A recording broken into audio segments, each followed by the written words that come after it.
Hello students, I am Parvesh Kumar from Golden Public School.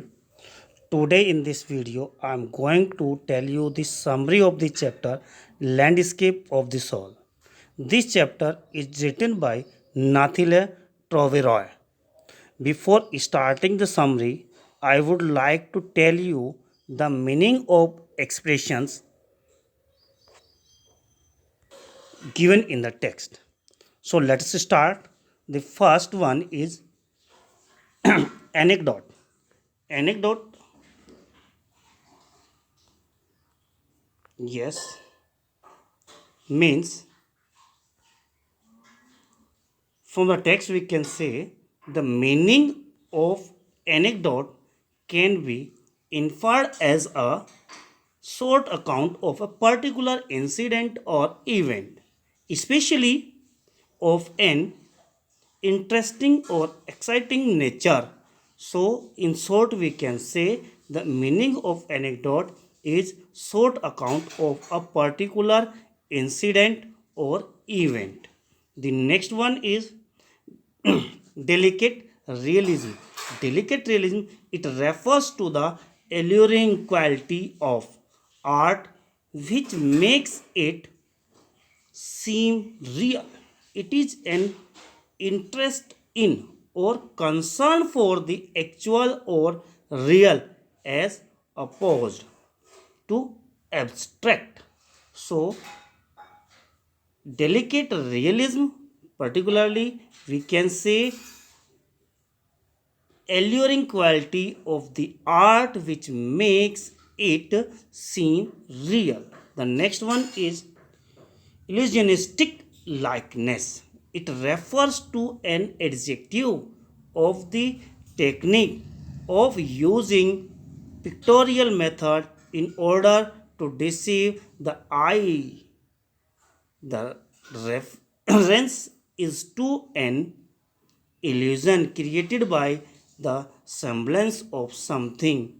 That means it is an adjective of the technique of using pictorial method in order to deceive the eyes. The next one, figurative painting. A figurative painting refers to the metaphoric representation of a piece of art. That means figurative painting means metaphoric representation of a piece of art through the eyes of the creator's imaginations. The next word is conceptual space. Conceptual space refers to relation with the abstract than the factual representation. This is incalculable dimensions of the understanding of concepts. These are the main expressions used in the text, and here you came to know the meaning of these expressions. Now let us start the summary of the chapter.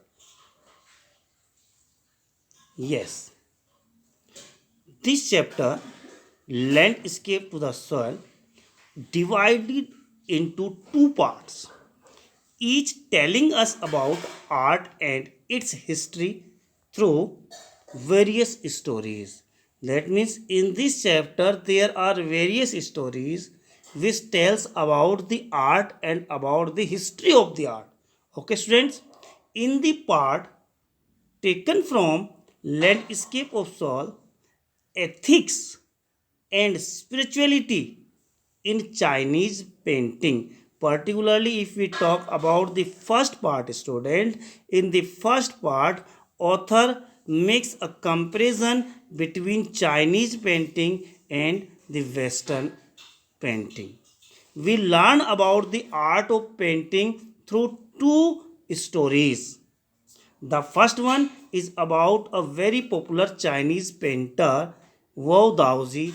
It is about the 8th century when he was hired, or the painter Wu Daozi was hired by Tang Emperor to adorn a wall of the palace. Dear student, as already I have told to you that in this chapter there are some stories. Writer tries to tell us the history or the importance of art through these stories. In the first story, the emperor Tang Zhongzong hired a popular Chinese painter whose name was Wu Daozi. For what? He hired him to decorate, to adorn a wall of palace. So the painter started his working. Wu Dao painted beautifully scenery with mountains, waterfalls, forest, as well as clouds and blue skies with people living in a happy environment. So that the painter started his work, he painted scenery with mountain, waterfall, forest, and blue skies, along with the people living in a happy environment. That means the scenery was so beautifully painted. Okay, student? However, he painted a cave at the foot of a mountain. It is the important point. Okay, he painted the scenery, he painted mountain, clouds, sky, waterfalls, mountains, etc. But what was the main important point? It was a cave painted at the foot of a mountain, and the cave was inhabited by a spirit. Note this point, dear student, note this point. In that painting there was a cave.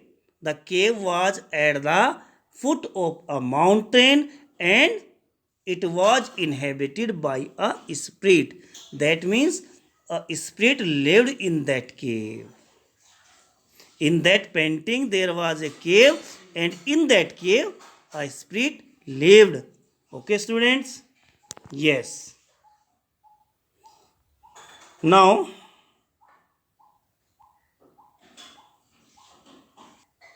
when the painter was showing his work to the emperor, he clapped his hands, and the entrance and an entrance to the cave opens. This is the unique thing. This was strength for the emperor also. Okay, the first one, it was strength that there was a cave at the foothills of a mountain, and it was inhabited by a spirit. Okay, when the painter was showing his painting to the emperor, he asked the emperor to notice that cave, and when the painter clapped, the entrance of the cave opened. And what happened? The painter gets in and vanished, disappeared. That means when, dear students, when the painter was showing his painting to the emperor, he asked the emperor to notice the cave which was at the foot of the mountain. Okay, and to show that cave, the painter clapped, and the entrance of the cave opened. The painter got in and disappeared. From that day, he was not seen by anyone. This is the one story described in the chapter. Now, the next one. Thus, after disappearing, the author says that denoted the knowledge of mystically inner world. Thus, it says that only the master are aware of the way within and can go yonder any material form. Okay, student, that means here The author tells us that only the master is able to create such things. That means master in his work. Master means master in his work only can create such a thing, such a unique piece. Okay, students. Similarly, there is another story about another popular Chinese painter who did not draw a dragon's eye, fearing it would become real and fly out of his painting. This is the another story described by the author in this chapter, that there was another Chinese painter who drew dragon, but he did not paint its eyes because he had fear that if he would draw his eye, he would fly out from the painting. That is the realism in the painting. We talk about next story. The one another story is described by the author. This one is also here. The next we can say we have the third one about a master blacksmith, Quentin Metz, who falls in love with the daughter of a painter. As the father was not accepting of his son-in-law belonging to such a profession, he still do so. In this story, if we talk about the students, okay, we are talking about a master blacksmith whose name is Quentin Mestre. He falls in love with the daughter of a painter, but the father, who was the painter, did not like the occupation of the boy. So what happened? Quentin